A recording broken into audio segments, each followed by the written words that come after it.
کریم علیہ السلام نے فرمایا جس نے عبد المطلب کی اولاد کے ساتھ نیکی کی بات ہی ختم کر دی۔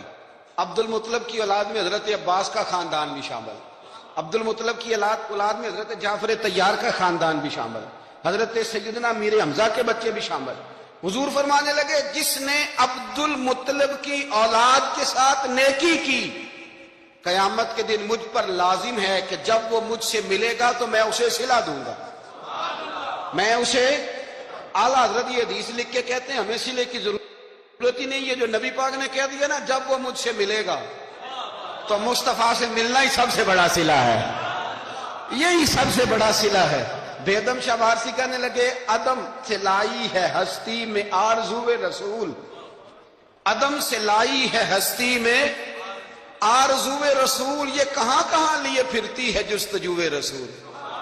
ہمیں عدم سے لائی ہے ہستی میں آرزو رسول اور کہاں کہاں لیے پھرتی ہے جستجو رسول۔ عجب تماشا ہو میدان حشر میں بیدم کہ سب ہوں پیش خدا اور میں روبرو رسول، سب ہوں پیش خدا اور میں روبرو رسول۔ میں حضور کے سامنے تو محبوب فرمانے لگے جب وہ ملے گا نا تو اجر میں دوں گا۔ تو پتہ یہ چلا خدمت سادات، ان سے پیار کرنا، اہل بیت نبوت سے ان کی شان کو سمجھے۔ مرتبے والے کا مرتبہ ہمیشہ سمجھنا چاہیے، ہمیشہ جس کو اللہ نے مرتبہ دیا ہے اس کے مرتبے کو سمجھے۔ میرے رسول کریم علیہ السلام نا ذرا اعزازی وقت دیتے تھے، یہ سارا دن ہی امام حسن اور حسین مسجد میں رہتے تھے، سارا دن ہر وقت حضور کے ساتھ کھیلتے تھے، ان کا دروازہ مسجد نبی میں کھلتا تھا گھر کا، لیکن اس کے باوجود حضور فرماتے فاطمہ آج میرا دل کرتا ہے تمہارے گھر آ کے رات گزاروں۔ بھئی کوئی گھر بڑی دور ہے، یہ تو ساتھ ہی تو ہے۔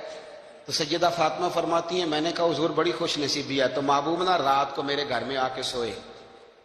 فرماتی ہیں میں نے چارپائی بچھائی نبی پاک کے لیے، ایک شخص کے سونے کی جگہ تھی۔ حضور نے فرمایا میں تو حسن حسین کے لیے آیا ہوں۔ یا رسول اللہ پھر فرمایا یہ میرے ساتھ سوئیں گے۔ میں نے عرض کی حضور اب کو دقت ہوگی، کیسے سوئیں گے؟ نبی پاک علیہ السلام نے فرمایا میں سلا لوں گا۔ حضرت فاطمہ کہتی ہیں ایک کندھے پہ حضور نے امام حسن کو لٹا لیا اور دوسری سائڈ پہ امام حسین کو لٹا لیا۔ کہتی ہیں امام حسین کی عادت تھی وہ رات کو دودھ مانگتے تھے، میں نے برتن میں رکھا ہوتا تھا، میں ڈال کے دیتی تھی، بچے مانگتے ہیں نا رات کو دودھ۔ فرماتی ہیں رات کو نا امام حسین نے دودھ مانگا، میں اٹھنے لگی دودھ دینے کے لیے، پر حبیب نے فرمایا بیٹے تو لیٹ جا، آج میرے ساتھ سویا تو دودھ بھی میں ہی پلاؤں گا۔ کہتی ہیں کئی دفعہ دودھ مانگا تو کئی دفعہ میرے رسول پاک نے انہیں دودھ پلایا۔ اور یہ ہر نانا نواسوں سے پیار کرتا ہے، پر یہ خالی نانا نہیں نا، یہ امام الانبیاء بھی ہیں، یہ امام الانبیاء بھی ہیں، یہ سرور کون و مقام، ان کا ہر کام اللہ کے حکم سے ہے، اللہ کے حکم سے۔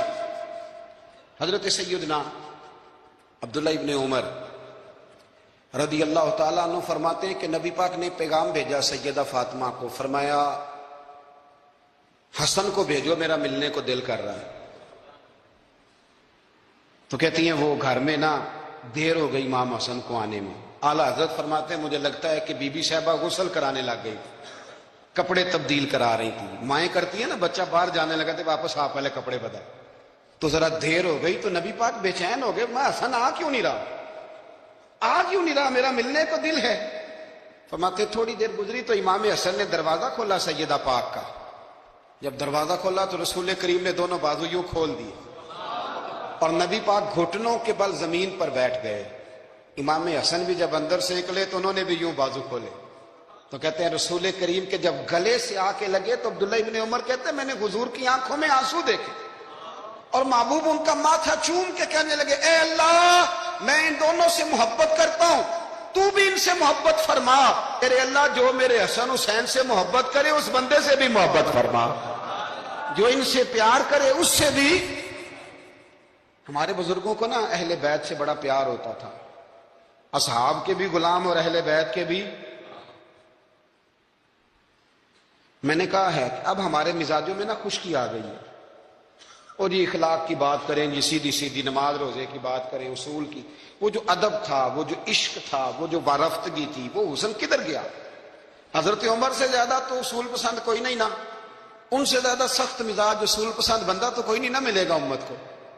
امام حسین 10-10.5 سال عمر تھی، بچے تھے، مسجد میں آئے، حضرت عمر خطبہ دے رہے، جہاں اصول کی بات ہوگی وہاں اصول کی ہوگی، اور جہاں عشق کی ہوگی، جہاں عشق کی ہوگی، نماز پڑھا کہ میں تہ ول ویکھا مینوں تے کعبہ بھول گیا آئی۔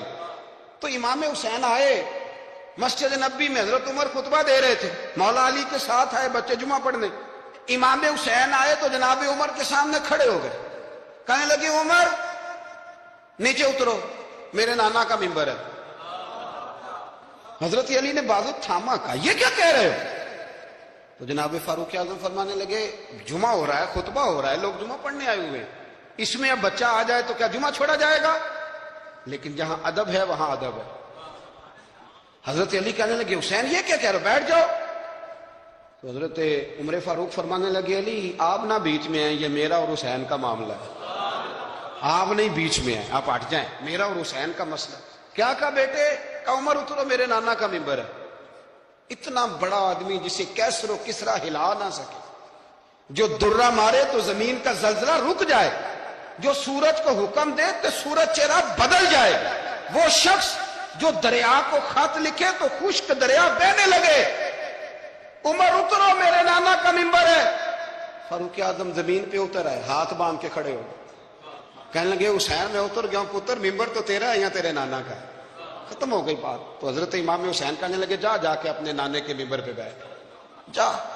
تو فاروق اعظم کی چیخ ہی نکل گئی، کہنے لگے پتر میں تو اونٹ چرانے والے کا بیٹا ہوں، میرے نانے کا کوئی ممبر نہیں یار، میں تو اونٹ چرانے والے کا، میرے نانے کا کوئی ممبر ہی کوئی نہیں، تو کدھر جاؤں؟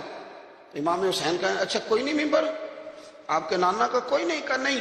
چل ٹھیک ہے پھر میرے نانا کے ممبر پہ بیٹھ جاؤ، اور میرے نانا کے ممبر پہ بیٹھ جاؤ۔ مجھے لگتا ہے فاروق اعظم بولے ہوں گے، انہوں نے کہا ہوگا کہ لوگوں میں مرضی سے نہیں بیٹھا، مجھے ابو بکر نے بٹھایا تھا، پھر حسین کے کہنے پہ اترا ہوں، اب دوبارہ مجھے حسین ابن علی نے بٹھایا ہے، کسی میں جرت ہے تو عمر کو ہلا کے دکھائے، طاقت ہے تو بھئی یہ پیار رسول اللہ کے خاندان سے، یہ والفتگی، یہ ذوق، ہم تو ہٹ گئے ان چیزوں سے۔ شیخ الاسلام والمسلمین خواجہ قمر الدین سیالوی،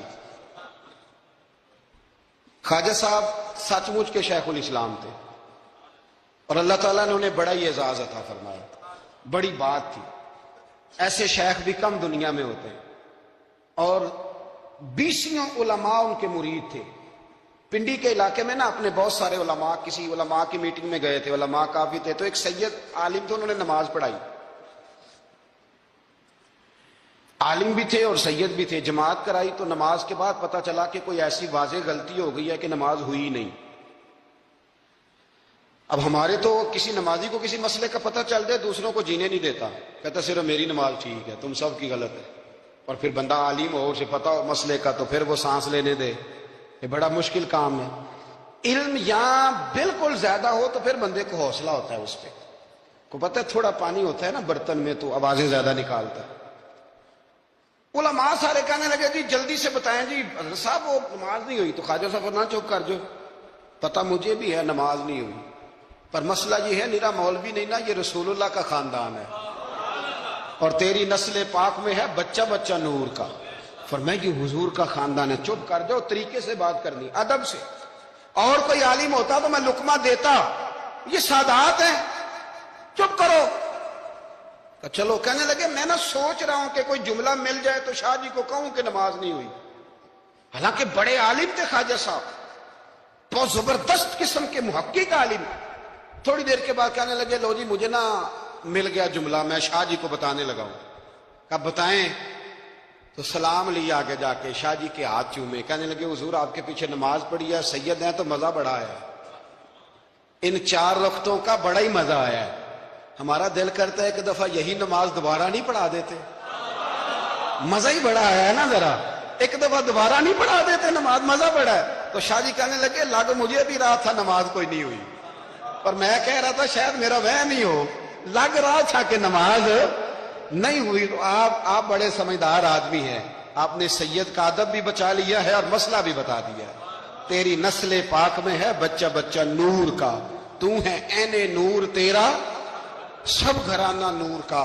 حضرت ابو ہریرہ رضی اللہ تعالیٰ عنہ امیر المومنین فی الحدیث، یہ بھی مومنوں کے امیر ہیں علم حدیث میں۔ یوں بیٹھے تھے سارے طالب علم آپ کے سامنے، حدیثیں سننے والے سینکڑوں لوگ، حضرت ابو ہریرہ حدیثیں بیان کر رہے۔ مدینہ منورہ میں تازی تازی بارش ہوئی تھی، امام علی مقام ابھی نوجوان تھے، امام حسین نہ آئے، بارش ہوئی، چھوٹے چھوٹے گڑھے مدینہ منورہ میں، تو ان میں پانی کھڑا تھا۔ امام حسین نے نا قدم رکھا زمین پہ تو آپ کے پیروں کو نا تھوڑی مٹی لگ گئی۔ مٹی بھی کیا تھی، مدینے کی مٹی تھی، مٹی آپ کے قدموں کو لگ گئی۔ شاگرد کو بھی بندہ کہہ سکتا ہے کہ جا ذرا امام صاحب کو کپڑا دے کوئی پیر صاف کرنے، کسی کو بھی کہہ سکتا ہے۔ اور پھر بندہ پڑھا رہا ہو، بیٹھا ہو، اس کے سامنے عقیدت والے سننے والے لوگ آئے ہو، وہ سمجھتا ہے میرا کوئی قد کاٹ ہے، بڑی بات ہے میری، وہ پھر اس طرح ادب اداب کرے۔ جب امام حسین نے قدم رکھا نا زمین پہ مٹی لگ گئی، تو اب شاگردوں کا منہ اس طرف تھا، حضرت ابو ہریرہ کا ادھر تھا، وہ دیکھ رہے تھے۔ تو جناب ابو ہریرہ جلدی سے اٹھے، خود اٹھے، شاگردوں کا حلقہ چیرتے ہوئے گزرے، اور امام علی مقام کے نا پیروں میں جا کے بیٹھ گئے۔ حضرت ابو ہریرہ کی داڑھی سفید، امام حسین کی کالی۔ حضرت ابو ہریرہ نے اپنی پگڑی کھولی اور امام حسین کے پیر صاف کرنے لگے۔ پیر، حضرت امام حسین نے قدم پیچھے کھینچے اور کہا آپ کیا کر رہے ہیں، آپ بزرگ ہیں، میں تو جوان ہوں، یہ کیا کر رہے ہیں؟ تو حضرت ابو ہریرہ رو پڑے، کہنے لگے حسین میں کالی داڑھی کا ادب نہیں کر رہا، میں خون رسول کا احترام کر رہا ہوں، میں خون رسول کا ادب کر رہا ہوں۔ یہ نبی پاک کا خاندان، یہ رسول اللہ صلی اللہ تعالی علیہ وسلم کا خاندان ہے۔ اس خاندان نبوت کا اکرام کرنا، ان کا احترام کرنا، ان سے پیار کرنا، ان کی قدر کرنا، ان کے لیے اپنے دل میں آنکھوں میں عزت رکھنا، ان کے لیے شفقت کے بازو کھولنا، یہ چیز اللہ کو بھی راضی کرتی ہے، اللہ کے رسول کو بھی راضی کرتی ہے۔ فقیر آتا ہے ہمارے دروازے پہ مانگنے، آگے بھلا کیا کہتا ہے، تیرے بچے جیتے رہیں، پیسے بچے کماتے ہیں کہ ابا جی؟ دینے کس نے؟ بچوں کا نام کیوں لیتا ہے؟ اسے کہنا چاہیے اللہ تیرے کاروبار میں برکت کرے، کمانے والا زندہ رہے۔ وہ کیا کہتا ہے، بچے، بھائی پیسے بچوں نے کمائے ہیں، کوئی بچوں نے دینے ہیں، تیرے بچے۔ اس کا مطلب یہ ہے کہ جو جس کے بچوں سے بھی پیار کرے وہ بندہ اچھا لگتا ہے، جو جس کے بچوں سے بھی محبت کرے وہ بندہ اچھا لگتا ہے، وہ پیارا لگتا ہے۔ تو میرے بھائی جو مصطفیٰ کے بچوں سے پیار کرے، جو رسول اللہ صلی اللہ علیہ وسلم کے بچوں کا احترام کرے، جو حضور کی نسل پاک کا ادب کرے۔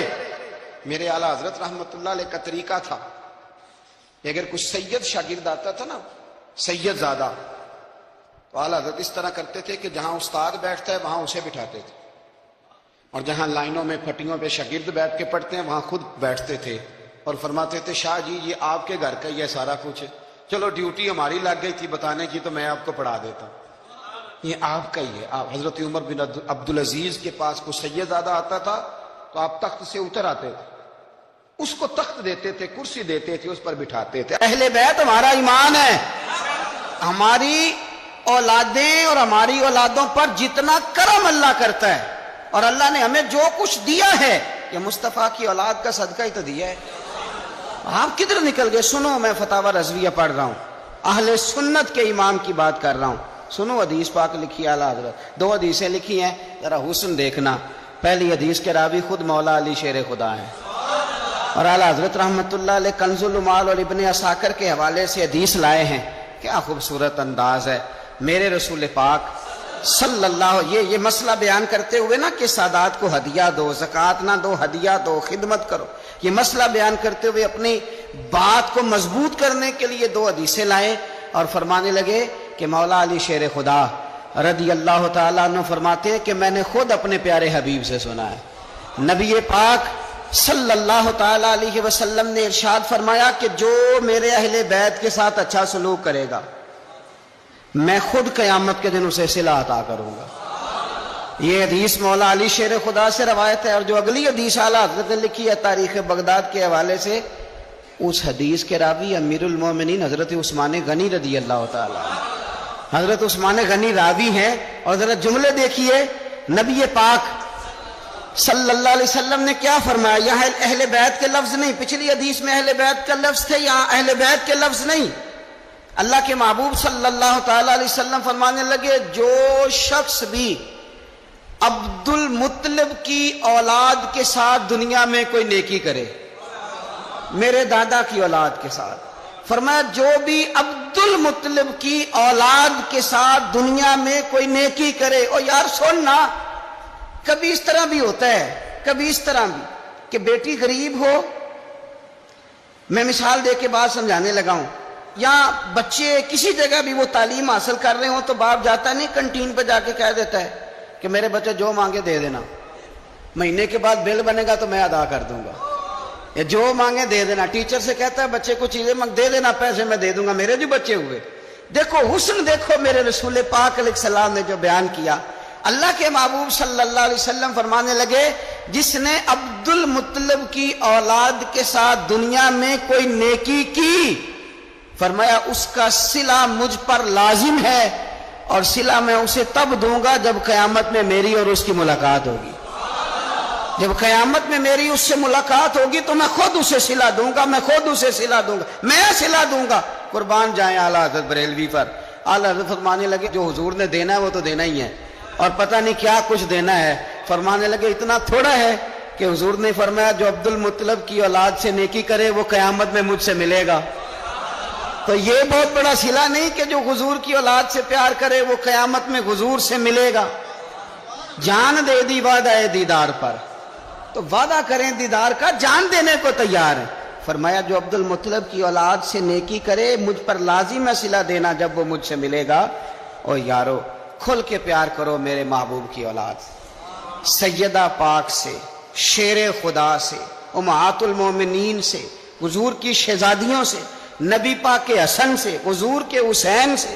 یار تو بات سمجھنا، کسی کو چنبیلی کا پھول پسند ہے، کسی کو گلاب کا پھول پسند ہے، مدینے والے رسول فرمانے لگے یہ حسن اور حسین میرے پھول ہیں، یہ میرے پھول ہیں، پھول حضور سونگا کرتے۔ اعلیٰ حضرت فرماتے ہیں کیا بات رضا اس چمنستان نے کرم کی، زہرا ہے کلی جس میں حسن اور حسین پھول، زہرا ہے کلی جس میں حسن اور حسین۔ بس کسی نے سادی بات کہی، پریشاندار کہہ دی، اس نے کہا عظمت آل نبی بھول نہ جانا لوگو، اور دیکھنا غیر کی باتوں میں نہ آنا لوگو۔ یہ چھلکے آپ کی طبیعت بتائے کہ آپ کو حضور کی اولاد سے بڑا ہی پیار ہے، آپ کو نبی پاک کے خاندان سے بڑا ہی پیار ہے۔ تو باہر کیا یہ بات میں نے شروع میں اس لیے کر دی کہ ذرا نہ کھل کے پیار کرنا ہے حضور کی اولاد۔ اور یاد رکھیں حضور کی اولاد سے پیار کاری ہو سکتا ہے جس کے سینے میں ابو بکر صدیق بھی رہتے ہوں۔ ہمیں تو حضور کی اولاد کا ادب بتایا ہی فاروق اعظم نے، یہ سبق پڑھایا ہی عثمان غنی نے۔ وہ بڑے نا سخت مزاج، اصولوں پر پابند آدمی تھے حضرت عمر بن عبدالعزیز۔ خاندان کے ایک دو لوگ ایک دو دفعہ سفارش کرانے آئے کسی بات کے لیے حضرت عمر بن عبدالعزیز سے، تو آپ نے نا عملے کے لوگوں سے کہا آج کے بعد میرے خاندان کا کوئی بندہ ہے تو اندر نہ آنے دینا، یہاں کوئی اقربا پروری نہیں چلے گی، خبردار کوئی قریب نہ آئے۔ لیکن ایک دن نا امام حسن کی اولاد میں سے ایک شہزادے آ گئے، تو جناب عمر بن عبدالعزیز کو پتہ چلا امام حسن کی اولاد ہے۔ میں آپ کو قسم اٹھا کے کہتا ہوں، قسم میں نے کبھی نہیں اٹھائی، قسم اٹھا کے کہتا ہوں کہ میرے مرشد کا پوتا کبھی ملے تو میں پیر چومنے کو تیار ہوں، اور میری شرط بھی کوئی نہیں کہ وہ عالم فاضل ہو کیا ہو، اصلہ نال جو نیکی کریے وہ نسلاں تاک نہیں بھول دے۔ جن لوگوں نے کرم ہمارے اوپر کر دیا پھر ہم ان کی، قرآن نے نہیں کہا وَكَانَ أَبُوهُمَا صَالِحًا۔ موسیٰ کہتے ہیں میں اس لیے دیوار سیدھی کر رہا ہوں، بچوں کا خزانہ ہے، اور ان کا باپ نیک آدمی تھا، وہ 7ویں پشت میں نیک تھا، تو اتنی قدر ہو رہی ہے۔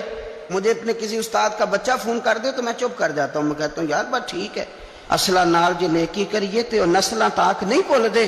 تو امام حسن رضی اللہ تعالیٰ عنہ کی اولاد میں سے ایک شہزادے آ گئے، حضرت عمر میرا خاندان کا بندہ کوئی نہ اندر آئے۔ کسی نے کہا یہ امام حسن کی اولاد ہے۔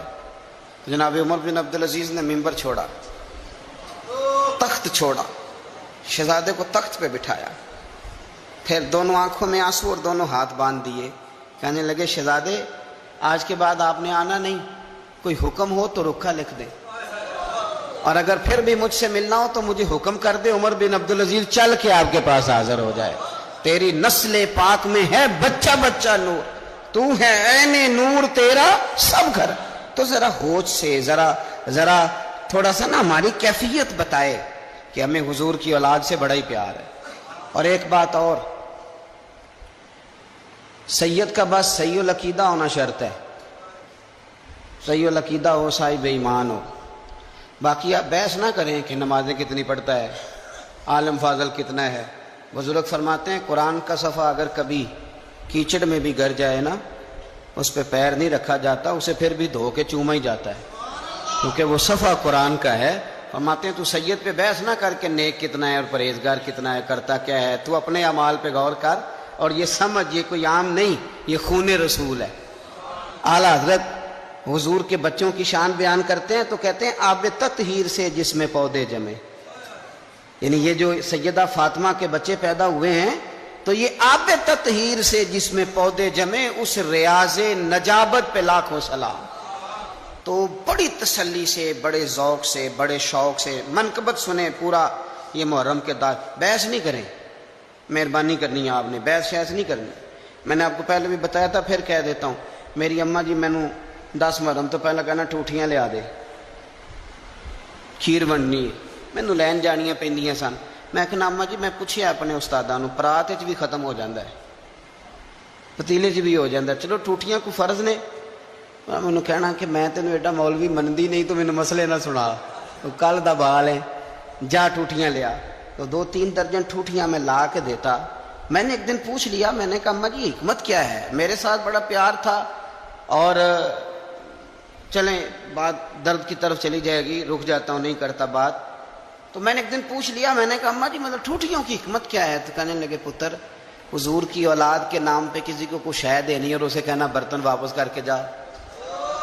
حسن حسین کے نام پہ جو دے دیا سو دے دیا، ختم ہو گئی بات. اب برتن واپس مانگنا، بس حضور کی اولاد کا صدقہ ہے جو کچھ بھی ہے. تو یہ وہ سادے لوگ تھے، پر ان کا نا مکان کچے عقیدے پکے. مکان کچے عقیدے، ہن مکان پکے تے نال بحث، صبح و شام بحث، جتنی مرضی کرا لو. اور ایسے ایسے بھی سیانے بندے دنیا میں ملے ہیں جن کا سیانف کے ساتھ دور دور تک کوئی رشتہ نہیں، لیکن وہ چہرے عقل میں رہ گئے ساری زندگی. اس لیے اقبال کہا کرتے تھے کہ پختہ ہوتی ہے اگر مصلحت اندیش ہو عقل، اور عشق ہو مصلحت اندیش تو ہے خام، ابھی کچا ہے. پختہ ہوتی ہے اگر مصلحت اندیش ہو عقل، عقل پختہ ہوتی ہے اگر حکمت کے ساتھ چلے، اور عشق اگر حکمت دیکھ کے چلے تو ابھی کچا ہے. اور آگے اس کی وجہ بھی اقبال بیان کرتے ہیں اگلے شعر میں. پختہ ہوتی ہے اگر مصلحت اندیش ہو عقل، اور عشق ہو مصلحت اندیش تو ہے خام، ابھی بے خطر کود پڑا آتش نمرود میں عشق. عقل تھی محو تماشائے لبے بام، ابھی عقل تو ابھی سوچ رہی تھی کہ جانا چاہیے کہ نہیں جانا چاہیے، تو عشق نے چھلانگ لگا بھی دی. حضرت ابراہیم نے چھلانگ، وہ کہا تھا جبریل امین نے آپ دعائی کر لیں، تو فرمانے لگے اللہ کو نہیں پتا. کہوں تو تب نہ جب اسے پتہ نہ ہو. تو بے خطر کود. بہرحال دل میرا کہہ رہا ہے ادھر ہی رہ جاؤں، پر بات حضرت عمر کی کرنی ہے نا. حضرت فاروق اعظم جو ہے نا، حضرت عمر فاروق مسلمانوں اور مومنین کے لیڈر تو ہیں، لیکن حضرت عمر فاروق انسانیت کے رہنما ہیں بہت بڑے. حضرت عمر جس ہستی کا نام ہے، اس بندے نے انسانیت کے اصول وضع کیے، انسانیت کے. حضرت فاروق اعظم نے لوگوں کی بھلائی اپنا ذوق بنا لیا تھا، اور قرآن مجید نے کہا جو ایمان لانے کے بعد اچھے عمل کرے یہی ساری مخلوق سے بہتر لوگ. ان الذین آمنوا وعملوا الصالحات اولئک هم خیر البریہ. جو ایمان لانے کے بعد اچھے اعمال کرے وہی ساری مخلوق سے بہتر. حضرت عمر نے نا ایک ذوق بنا لیا تھا کہ میں نے اللہ کے بندوں کی خدمت کرنی اور اپنی ذمہ داری کو ادا کرنا. ہمارے ہاں معاشرے میں بہت سارے کام اس لیے خراب ہوتے ہیں کہ ہم نا احساس ذمہ داری بھول جاتے ہیں. میرا ادارہ ہے نا تو میری ذمہ داری ہے، اس کے اندر کوئی کمزوری ہوتی ہے، کوئی غلطی ہوتی ہے، تو وہ اس کی سب سے بڑی وجہ یہ ہوتی ہے کہ میں سست ہو جاتا ہوں. مجھے پتہ ہے بہت سارے کام کئی دفعہ میں دیکھتا ہوں کہ صحیح نہیں ہوئے، تو بعد میں جب میں اندازہ لگاتا ہوں تو مجھے پتہ ہوتا ہے کہ یہاں میں سست ہو گیا. اگر میں کم سو لیتا 2 گھنٹے تو یہ کام ٹھیک ہو جاتا. یہ بہت سارے وزیر مشیر اور بہت سارے پیر الا ماشاءاللہ ان کے نیچے کیوں خرابی ہو جاتی ہے بہت ساری؟ وہ اس لیے کہ وزراء کا مزاج نہیں ہوتا اے سی والے کمرے سے باہر نکلنے کا. تو باہر جو طبقہ ہوتا ہے وہ پھر مرضی کرتا ہے. اگر یہ کڑی نگرانی کرے، ان کا ذوق بنے اور سستی چھوڑیں. ہمارے ہاں کئی دفعہ ایسے ہوتا ہے، ہم بہت ساری ذمہ داریاں کبھی بچوں کی ماں پہ ڈال دیتے ہیں، کبھی جو ہے وہ چھوٹے بھائی پہ ڈال دیتے ہیں، کبھی کسی پہ ڈال دیتے ہیں. اس سے بڑے بڑے نقصانات ہوتے ہیں، بڑے بڑے. کسی دوست پہ کوئی ذمہ داری ڈال دی، وہ تیرا یار ہے، تیرا مخلص ہے، وہ سارا ٹھیک ہے، اور اس بیچارے کی ایک کمزوری یہ ہے کہ اس کے ساتھ ایک شیطان بھی رہتا ہے.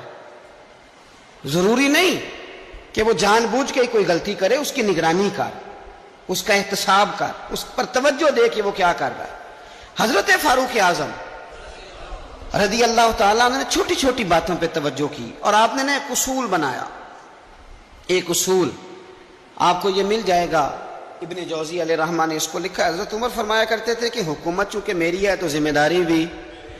یہ نہیں فرماتے تھے کہ اداروں سے پوچھوں گا، متعلقہ آدمی سے پوچھوں گا، یہ نہیں فرماتے تھے. میں اس محکمے کے سربراہ کو، اس منسٹری کے وزیر کو، یہ بات نہیں ہوتی تھی. حکومت میری ہے تو ذمہ داری بھی میری ہے. حضرت عمر فاروق رضی اللہ تعالیٰ نے ایک قانون بنایا، اور اس کو آپ سن لیتے ہیں، کبھی اس کو سمجھنا. انسان کو جو روٹی ملے گی، چھت ملے گی، دوائی ملے گی، کپڑا ملے گا، یہ ساری باتیں ٹھیک. لیکن حضرت عمر فرمانے لگے کہ اگر کوئی کتا بغیر پانی پیے مر گیا فرات کے کنارے صحرا میں، یعنی اس تک پانی نہیں پہنچا، انسان کی بات نہیں. یہاں تو عورتوں کو اسپتال میں جگہ نہیں ملتی تو وہ رکشے میں بچے پیدا کر لیتی. یہاں تو بہت سارے لوگ ایسے ہیں جنہیں دوائی میسر نہیں آتی اور وہ مر جاتے. کتا اگر میری حکومت میں پیاسا مر گیا تو عمر فرماتے ہیں اللہ مجھ سے پوچھے گا کہ ڈیوٹی تو تیری تھی نا، ذمہ داری تو آپ کے صاحبزادے کہتے ہیں کہ ایک اونٹ زخمی ہو گیا، کسی نے اسے زخمی کر دیا. تاریخ الخلفاء میں امام جلال الدین سیوطی علیہ رحمہ نے لکھا ہے اونٹ زخمی ہو گیا، اونٹ کی نا گردن پر نشان لگ گیا زخم کا. اس زمانے میں طریقہ تھا کہ کپڑا جلا کے نا زخم پہ لگایا جاتا تھا. حضرت عمر فاروق رضی اللہ تعالیٰ عنہ نا اب 60 سال عمر ہے، بوڑھے آدمی ہے، جسمانی طور پر بھی کمزوری آ جاتی ہے عمر کے حساب سے. اونٹ کی نکیل کے ساتھ پہلے اسے باندھا، پھر وہ کپڑا جلایا، پھر اپنے ہاتھوں سے اونٹ کا وہ جو زخم تھا نا اس پر وہ کپڑا ڈالنے لگے، اس کو ٹھیک کرنے لگے. تو صاحبزادے آگے بڑھے، وہ کہنے لگے ابا جی یہ اونٹ ہے اور آپ اس کے زخم کو چھیڑ رہے ہیں، وہ آپ کو تکلیف بھی پہنچا سکتا ہے، تو یہ آپ 2-3 غلاموں کے ذمہ لگا دیں، وہ اس کے زخم پر دوائی مرہم پٹی کر دیں گے، یہ آپ کو کاٹ ہی نہ لے. تو کہتے ہیں حضرت عمر فاروق نے میری بات کو جھٹکا فرمانے لگے پیچھے ہٹ جا، حکومت میری ہے کہ غلاموں کی ہے؟ ذمہ داری میری ہے کہ غلاموں کی ہے؟ فرمایا پتر میں تو ڈر رہا ہوں کہ کہیں یہ اونٹ ہی قیامت میں میری شکایت نہ کر دے، یہ میری شکایت نہ کر دے کہ اللہ میں بیمار ہو گیا، زخم لگ گیا، حکومت عمر کی تھی اور کسی نے مجھے پوچھا ہی نہیں. میرے دوستو احساس ذمہ داری اب یقین کریں نکل گئی. ہم لاؤبالی لوگ ہیں، لاؤبالی. میں کبھی سفر کرتا ہوں بہت زیادہ، تو میرے جو ڈرائیور حضرات ہوتے ہیں وہ میرے ساتھ وقت گزارنا خاصا مشکل کام ہے، اس لیے کہ میں گاڑی مجھے چلانی نہیں آتی پر چلواتا اپنی مرضی کی ہوں. تو ان کی خواہش ہوتی ہے کہ میٹر پہ نظر نہ پڑے پیر صاحب کی. تو میں پچھلی سیٹ پہ بیٹھتا ہوں تو میں اس ترتیب سے بیٹھتا ہوں کہ مجھے پتہ چل جائے کہ میٹر اب کہاں پہنچا ہے، اس لیے کہ مجھے پتہ ہے خدا نہ خواستہ کسی جگہ کوئی معاملہ ہوگا نا. اور میں بچوں کو بتاتا رہتا ہوں. ایک دفعہ ایک آدمی غلط کراس کر گیا اور بڑی مشکل سے بچے نے بریک لگائی. بچہ کہنے لگا اس کے قریب جا کے نا تو میں نے بھی اس کو اسی طرح سزا دینی ہے. تو میں نے کہا پتر تو بات کو سمجھ، اسے کوئی بھی کچھ نہیں کہے گا اور ہمیں لوگ کہیں گے تسی تے سیانے بیانے ہونا. ہمیں اپنی ذمہ داریوں کا احساس کرنا چاہیے. جب ہم غیر ذمہ دار کسی جگہ بھی ہو جاتے ہیں تو حالات خراب ہو جاتے ہیں. حضرت فاروق اعظم رضی اللہ تعالیٰ نا چھوٹی چھوٹی باتوں کا خیال کرتے. دیکھیں نا امام مسجد، میں روز امام مسجد کے حقوق بیان کرتا ہوں، لیکن مجھے مسجدوں کے ائمہ سے شکوہ بھی ہے، وہ اپنے نمازیوں کا نہیں خیال کرتے، ان کی طبیعت کا نہیں لحاظ کرتے. ہم اگر تھوڑا سا لحاظ کریں آئمہ مساجد نمازیوں کا، نبی پاک علیہ السلام نے فرمایا کہ میرا دل کرتا ہے میں لمبی نماز پڑھاؤں، لیکن پھر مجھے خیال آتا ہے کہ پیچھے بوڑھے بھی ہیں، بیمار بھی ہیں، بچے بھی ہیں، میرا دل کرتا ہے لیکن میں لوگوں کی تکلیف کو دیکھتے ہوئے نماز مختصر پڑھاتا ہوں۔ آئمہ مساجد اگر تھوڑا سا غور کریں، پیار کریں لوگوں کے ساتھ، تو مسجد کے اندر ایک خوبصورتی والا ماحول، یار میرا مطلب ہے کچھ بندے ایسے ہوتے ہیں جو بیچارے غصہ کسی اور کا ہوتا ہے نکالتے مسجد آ کے ہوتے ہیں، تو گھر میں بھی تو دادا ابو کئی دفعہ اس طرح کاری لیتے ہیں نا، تو تھوڑا سا اگر ظرف بڑا ہو، حوصلہ ذرا بڑا ہو، آپ کو ہنسنا آتا ہو۔ نبی پاک صلی اللہ علیہ وسلم اکیلے بیٹھتے تھے تو متفکر بیٹھتے، اکیلے ہوتے تھے تو سوچتے تھے، اکیلے ہوتے تھے تو سوچتے، میری بات پہ غور کرنا، اکیلے ہوتے تھے تو سوچتے تھے، اور جب لوگوں کے بیچ بیٹھتے تھے تو ہنستے تھے۔ لوگوں کے بیچ آ کے منہ نہیں بنانا، وہ اکیلے آپ فکر کریں، غور کریں جو مرضی، اکیلے بیٹھتے تھے تو حضور تفکر کرتے تھے، لوگوں میں آتے تھے تو مسکرا کے آتے تھے۔ تو حضرت عمر فاروق اب 24 لاکھ مربع میل کا حکمران اور ہزاروں لوگ جس کے پیچھے نماز پڑھیں، وہ ایک ایک بندے کا خیال کرے، ممکن نہیں ہوتا۔ ایک بڑے جلیل القدر صحابی تھے حضرت سعید بن یربوع رضی اللہ تعالیٰ۔ حضرت عمر کے زمانے میں نا نابینا ہو گئے، تو حضرت فاروق اعظم رضی اللہ تعالیٰ عنہ لوگوں سے پوچھا کہ سعید نہیں نظر آ رہے، عرض کی حضور ان کی بینائی چلی گئی ہے۔ جناب عمر گھر گئے، تعزیت کی، آپ کو تکلیف پہنچی، اللہ آپ کا بھلا کرے۔ آپ ان سے پوچھتے ہیں بھائی یہاں تو کوئی سپاہی چلا جائے نا دنیا سے تو کوئی صوبائی وزیر یا کوئی افسر آ جائے بس کافی ہے، وزیر اعظم صاحب کے پاس کہاں وقت ہے؟ وہ کہتے ہیں 2 منسٹر بھیج دیے تھے، بات ختم ہو گئی۔ حضرت عمر خود گئے، صحابی کی آنکھیں چلی گئی تھی، اور جا کر کے اسے کہنے لگے کہ اب آپ مسجد کیسے آئے جائیں گے؟ انہوں نے کہا حضور یہ تو میرے لیے بڑی تکلیف والا معاملہ ہے، نابینا ہو گیا ہوں، تنہا تو جا نہیں سکتا، قربان جاؤں سیدنا فاروق اعظم پر۔ حضرت عمر فاروق رضی اللہ تعالیٰ عنہ نے ایک بندے کی باقاعدہ ڈیوٹی لگائی، فرمانے لگے تیری آج کے بعد ذمہ داری ہے 5 وقت حضرت سعید کا بازو تھامنا ہے، تو انہیں مسجد پہنچانا ہے، اور 5 وقت ان کو گھر لے کے آنا ہے۔ اور فرمایا یاد رکھنا، یہ نہ سمجھنا کہ میں آرڈر دے کے بھول جاؤں گا، میں ہر ہفتے تم سے پوچھا بھی کروں گا کہ تم نے سعید کے ساتھ کیا سلوک کیا۔ تو چھوٹی چھوٹی چیزوں کا فوجی، جیسے کہ میں نے پہلے کہا ہے، وہ سال کے بعد نا کبھی کوئی تقریب ہوتی ہے تو بلا کے نا فوجیوں کے بچوں کو، ان کی ماں کو، تو ایک تمغہ دے دیا جاتا ہے پھر چھٹی۔ کبھی کسی نے پوچھا ہے کہ یتیمی میں بچوں کا کیا حال ہوا؟ کبھی کسی نے پوچھا ہے کہ پھر پیچھے کیا حالات ہیں؟ میں کوئی لسٹ نہیں بیان کرتا، لیکن میں ثبوت رکھتا ہوں کہ جن کے لیے ترانے پڑے گئے اور بہت بڑی انٹرنیشنل کانفرنسیں کی گئیں اور میڈیا میں بڑا کچھ دکھایا گیا، ان کے بچوں پر وہ وقت بھی آیا کہ انہوں نے روٹی مانگ کے کھائی۔ یہ فوٹو سیشن کرانا آسان کام ہے، لیکن ان کا خیال رکھنا یہ مشکل کام ہے، مشکل کام ہے۔ بھیج دیا کسی کو، وزیر کو، جا چیک دیا جا کے شہید کی بیوہ کو، وہ فلاں آدمی پولیس میں شہید ہو گیا، تو وہ بیوہ بعد میں بتا رہی ہے کہ وہ چیک میں نے 5 دفعہ بینک بھیجا ہے، وہ کیش ہی نہیں ہوتا، کیونکہ فوٹو تو آ گئی، بات تو ختم ہو گئی۔ اور آپ کے ملک میں اس طرح بھی ہوا کہ ایک شہید کے لیے سیمینار ہوا، بہت بڑا تمغہ دیا گیا، اس کی والدہ کو بلایا گیا، اور جب تک تو کیمرے چل رہے تھے تو تب تک تو اس کو بڑا اعزاز تھا، ترانہ بھی باج رہا تھا، بندے آنسو بھی بہا رہے تھے، اور جب ختم ہو گیا سارا کچھ تو پھر اس کی ماں کو نا ایک کونے میں زمین پہ بٹھا کے، وہ ویڈیو آ گئی اس کی، وہ زمین پہ بٹھا کے نا دور اس کی ماں کو، جس کا بیٹا ملت پر، قوم پر، مذہب پر قربان ہوا، اس کو زمین پہ بٹھا کے، تو اس کے ہاتھ میں روٹی پکڑائی گئی اور چھوٹے سے ایک برتن میں سالن ڈال کے اس کے آگے رکھا گیا۔ تو وہ دیہاتی عورت، سب لوگ موج سے کھانا کھا رہے ہیں، جو مہمان خصوصی ہیں روٹی کھا رہے ہیں، جو تمغے دینے آئے، اور جو لینے آئی ہیں اس کو وہاں بٹھا دیا۔ پھر وہ کسی نے ویڈیو بنا کے جب نیٹ پہ ڈال دی تو پھر کہا گیا کہ ہم نے نوٹس لے لیا ہے، وہ پتہ نہیں کس بلا کا نام ہے، ہم نے نوٹس لے لیا ہے، وہ کیا ہوتا ہے؟ ہمیں تو نہیں پتا آج تک اس کا کوئی نتیجہ نکلا ہو۔ کیا نوٹس لیا؟ کیا بات آئی سامنے؟ کچھ بھی نہیں۔ وہ جی پتہ کر رہے ہیں، وہ 2-4 بندوں کی کمیٹی بنا دی ہے، وہ کمیٹی خیال کرے گی. کیا صاحب آپ بات کرتے ہیں؟ آؤ میں آپ کو نبی پاک علیہ وسلم کے اس شاندار غلام کی بات بتاؤں.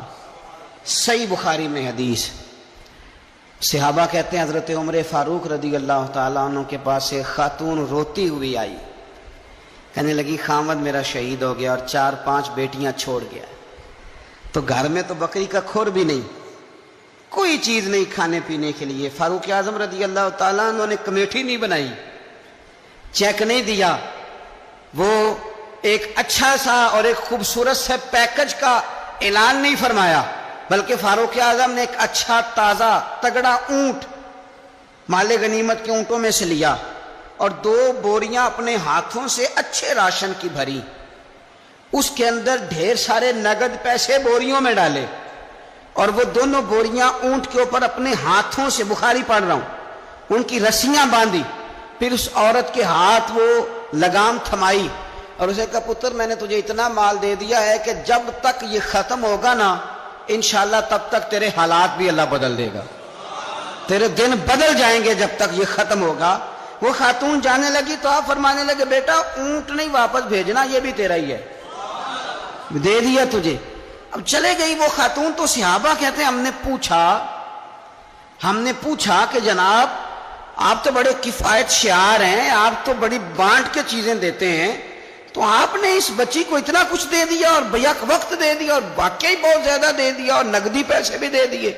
حضرت عمر فرمانے لگے تم نہیں نہ جانتے، میں جانتا ہوں. یہ میرے نبی پاک کے صحابی حضرت خفاف بن ایمار رضی اللہ تعالیٰ عنہ کی صاحبزادی ہے، اور میں نے حدیبیہ کے مقام کے اس کے باپ کو حضور کی خدمت کرتے دیکھا ہے. میں نے انہیں جنگیں لڑتے دیکھا ہے، اس کے باپ کو، اس کے بھائی کو. فرمایا وہ تو بچی آئی ہے تو میں تمہیں کیا بتاؤں، مجھے تو تکلیف شروع ہو گئی ہے کہ اسے آنا کیوں پڑا ہے، خود آگے بڑھ کے میں کیوں خدمت نہیں کر سکا، اسے آنا کیوں پڑا. عزیز دوستو یاد رکھنا، اصلہ نال جے نیکی کریے تے نسلاں تاک. کچھ لوگ ایسے ہوتے ہیں جنہیں قدر ہوتی ہے، وہ قربان کر دیتے ہیں ہر شے، لیکن اصولوں پر کبھی سمجھوتا نہیں کرتے. حضرت سیدنا فاروق اعظم رضی اللہ تعالیٰ عنہ نے اتنا نوازا اس بچے، اور پھر اثار کر کے نوازتے تھے.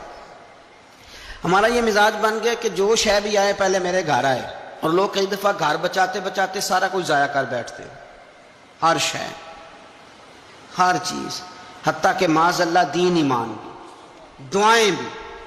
پیسہ بچ جائے، گھر بچ جائے، باقی جو شے جاتی ہے وہ جائے. لیکن سیدنا فاروق اعظم کا رنگ بڑا انوکھا ہے، انداز بڑا نرالا ہے. ایک جگہ سے نا چادریں آئیں بہت ساری.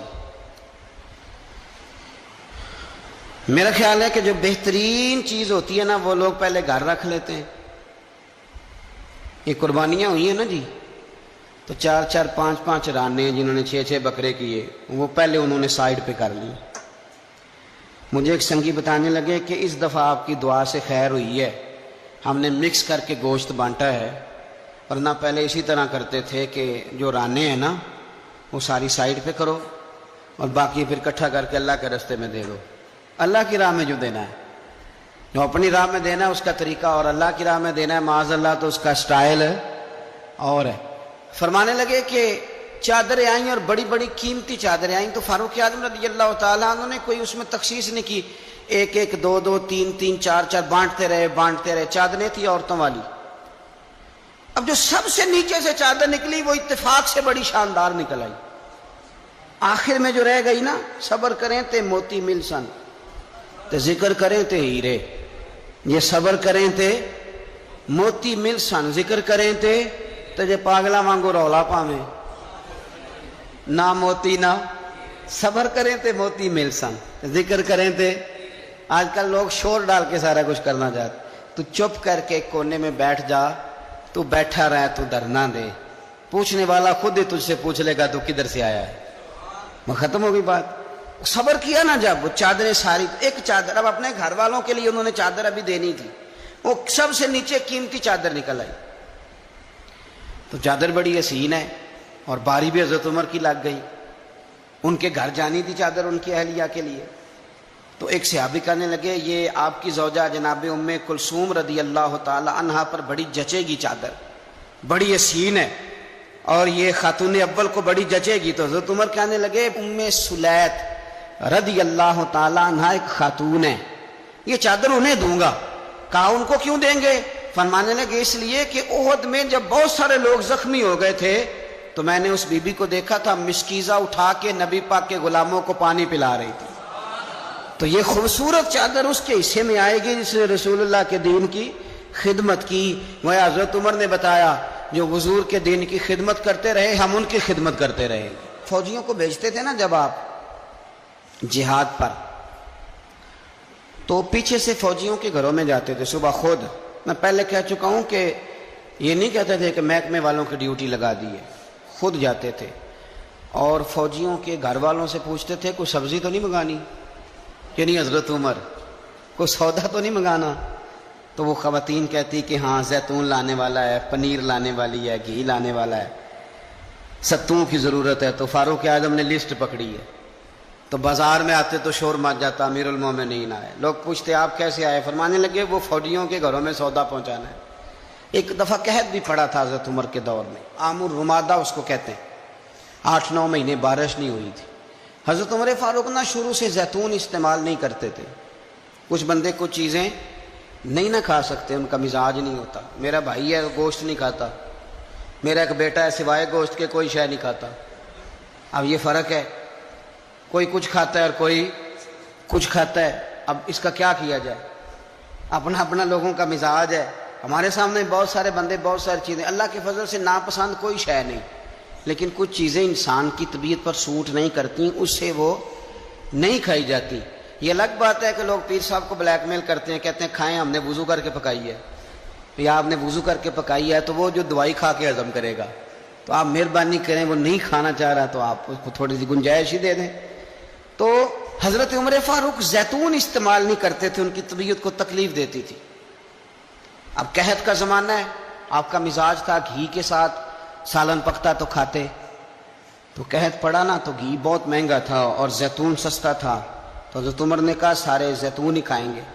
گھر آ کے اپنی بیوی سے کہا کہ آج کے بعد ہنڈیا زیتون میں پکے گی، حالانکہ اس زمانے میں زیتون بہت سستا ہے۔ تو اہلیہ کہنے لگی بچے تو کھا لیں گے تو آپ کا کیا بنے گا؟ فرمایا میرا بھی کچھ نہیں بنے گا، میں بھی کھاؤں گا۔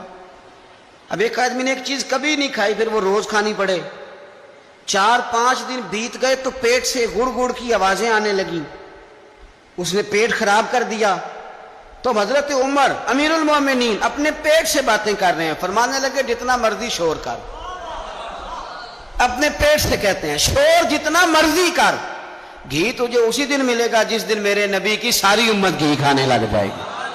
کار شور جتنا مرضی تو نے کرنا ہے، یہ اسی دن ملے گا جس دن حالات نارمل ہو جائیں۔ ابھی قحط ہے، ابھی تجھے گھی مل سکتا، حالات نارمل ہوں گے تو ملے گا، کار شور جتنا تو نے کرنا۔ میرے بھائی یہاں تو لاک ڈاؤن ہوا، حالات بدلے، بڑی لوگوں کو پریشانی ہوئی، چاہیے تو یہ تھا نا کہ وزیر کے پاس 2-3 گاڑیاں پروٹوکول کی ہیں، وہ 3 ہی دے دیتے، ایک رکھ لیتے جس میں سفر کرتے ہیں۔ لیکن ہمارے ہاں نا لوگ غریبوں کا درد بیان کرتے ہیں لیکن اس کا عملی اظہار۔ قحط کے دنوں میں آپ کا بیٹا تربوز کھا رہا تھا تو سیدنا فاروق اعظم نے پکڑ کے اس کے گردن پر ایک چپت مار دی، فرمانے لگے تو کتنا عجیب آدمی ہے کہ لوگ قحط میں پڑے ہوئے ہیں تو تربوز کھا رہا، خبردار جب تک سب لوگوں کو چیزیں نہیں مل جاتی اتنی دیر تک تمہیں یہ کھانے کی اجازت نہیں ہے۔ پھر حضرت عمر رضی اللہ تعالیٰ عنہ کے زمانے میں اس قحط کے دور میں بارش نہیں ہوتی، حضرت بلال بن حارث المزنی، یہ صحابی ہیں، مصنف ابن ابی شیبہ میں موجود ہے، یہ ختم کیسے ہوئی قحط، ختم کیسے؟ وہ گئے جا کے نا حضور کے روضے پہ حاضر ہوئے، حضور بارش نہیں ہو رہی مہربانی کریں، کہتے میں وہیں سو گیا، مجھے حضور خواب میں ملے اور فرمایا عمر کو میرا سلام کہنا اور اسے کہنا تو فکر نہ کر رب بارش عطا کرے گا۔ تو بارش ہوئی حضور کے روضہ نور پہ جانے کی برکت سے۔ اللہ کرے امت کے لیے روضے کے دروازے ہمیشہ کھلے رہے، کبھی بند نہ ہو، وہاں سے تو کرم ملتا ہے۔ تو جو آج حضرت عمر کے بارے میں ساری گفتگو ہے، ایک پہلو میں آپ کے سامنے رکھنا چاہتا ہوں کہ احساس ذمہ داری، لوگوں کے ساتھ ان کا رویہ۔ ایک قحط کے زمانے میں ہی دور سے کچھ لوگ آ گئے کہ چلو باہر قحط ہے تو مدینے چلتے ہیں، انہوں نے آ کے باہر ڈیرا لگا لیا. حضرت عمر کو پتہ چلا کچھ مسافر بھی آ گئے, تو آپ نے کھانے پینے کا سامان اٹھایا, پشت پہ رکھا, کندھے پہ تو جا رہے ہیں. جناب ابو ہریرہ فرماتے ہیں عمر بھی تھے, ان کے خادم بھی تھے. میں نے پوچھ لیا کہاں جا رہے ہو؟ تو کہنے لگے پیچھے مڑ کے ابو ہریرہ ہے. میں نے کہا جی. کہنے لگے ادھر آ یار, میں تھک گیا ہوں, تھوڑا سا سامان تو بھی اٹھا, چل میرے ساتھ. کہتے میں نے تو پوچھ لیا تھا, میں بھی قابو آ گیا. وہ سامان اٹھایا, جہاں قافلہ ٹھہرا تھا وہاں گئے, اور جا کر کے نا حضرت عمر نے مجھے کہا لاؤ لکڑیاں. کہتے ہم لکڑیاں اکٹھی کر کے لائے, تو عمر نے خود آگ جلائی. پھر فاروق اعظم نے خود کھانا پکایا, اور فرمایا جب وہ مہمان روٹی کھا رہے تھے تو عمر رو رہے تھے. ہم نے کہا حضور روتے کیوں ہیں؟ فرمانے لگے جب رب کے بھوکے بندے روٹی کھا لیتے ہیں تو اللہ راضی بڑا ہوتا ہے. تو سوچتا ہوں مجھ چھوٹے آدمی کو رب کریم نے کتنا اعزاز دیا ہے کہ میری وجہ سے آج ان بھوکوں نے کھانا کھایا. تو میرے عزیزو, جناب فاروق اعظم نے ہمیں یہ درس دیا کہ احساس ذمہ داری زندگی میں پیدا کریں. ہم نے بہت سارے کام اس لیے خراب کیے کہ ہم سست ہو گئے, ہم نے وہ ذمہ داری کسی اور کی لگا دی. ہم نے ساری زندگی پروٹوکول تلاش کیا, عزت تلاش کی. ہم نے لوگوں کو شیشے میں اتارنے کا طریقہ سیکھا, اس نے بے سکونی بھی پیدا کی معاشرے کے اندر, ہمیں بھی تکلیف میں رکھا, دوسروں کو بھی تکلیف میں رکھا. اگر مخدوم بنو گے, خدمت کرانے کا مزاج بناؤ گے تو ساری زندگی تکلیف میں رہو گے, اور اگر خادم بن جاؤ گے تو پھر تو ذہن بن جائے گا کہ میں نے کھلاتے ہی رہنا ہے. حضرت عمر فاروق نے بتایا لوگوں کو کہ قوم کا سربراہ قوم کا خادم ہوتا ہے. انہیں خدمت کر کے لوگوں کو بتایا کہ اس طرح کر کے اگر اپنی زندگی کو ترتیب دو گے نا, پھر تمہارے لیے جینا آسان ہو جائے گا. اور کسی بڑے آدمی کا طریقہ بھی یہی ہوتا ہے کہ وہ اس طرح کے طریقے اپنائے کہ ذوق بڑھے. حضرت عمر کو لوگ کام کرتے ہوئے دیکھتے تھے تو ان کا ذوق بڑھتا تھا, ان کا بھی دل کرتا تھا. وہ کہا تھا نا اقبال نے, وہی ہے تیرے زمانے کا امام برحق جو تجھے حاضر و موجود سے بیزار کرے, اور موت کی شکل میں دکھلا کے تجھے جلوہ یار, زندگی تیرے لیے اور بھی دشوار کرے, مشکل کر دے تیرے لیے جینا. وہی ہے تیرے زمانے کا امام برحق. تو حضرت فاروق اعظم کے اس کردار کو سمجھیں. دعا ہے اللہ تعالی ہمیں ان کے نقش قدم چلنے کی توفیق عطا فرمائے.